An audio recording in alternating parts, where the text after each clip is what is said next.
Saudara, narasi soal Presiden terpilih Prabowo Subianto akan membentuk kabinet Tambun berisi 40 menteri disebut juru bicara Prabowo Daniel Simanjuntak sebagai gosip semata. Sementara PD Perjuangan justru menilai hal itu sebagai ajang bagi-bagi kue kekuasaan. Pengamat mengingatkan potensi bahaya yang muncul jika kabinet yang dibentuk terlalu gemuk. Berikut dialog isu 40 menteri era Prabowo akankah terwujud? Yang lebih lengkapnya bisa Anda saksikan di YouTube Liputan 6 SCTV. Hari ini tahap yang sedang dilakukan oleh Pak Prabowo dalam langkah penyusunan kabinet itu adalah melakukan verifikasi. Jadi istilah saya itu verifikasi dari visi, misi, dan program pemerintahan Prabowo Gibran itu dalam bentuk institusionalisasi. Jadi visinya diturunkan dalam bentuk institusionalisasi. Atau saya program kerja gitu kan?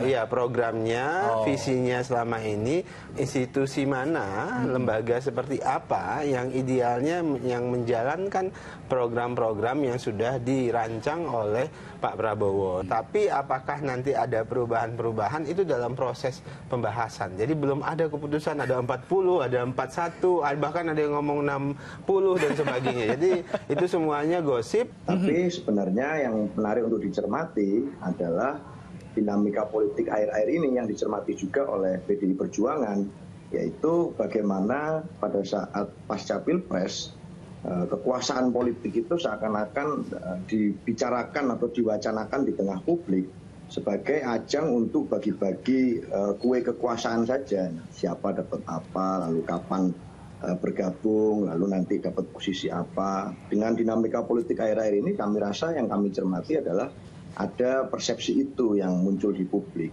Maka jadi tidak salah kalau kemudian muncul banyak sekali gosip-gosip liar tentang bagaimana di masa depan kabinet di pemerintahan Pak Prabowo ini akan berdiri komposisinya. Karena wacana politik yang muncul di publik seperti itu. Jadi setelah Pilpres selesai, semua orang berlomba-lomba untuk segera kemudian mencari cara untuk bisa terlibat di dalam unsur bagi-bagi kekuasaan.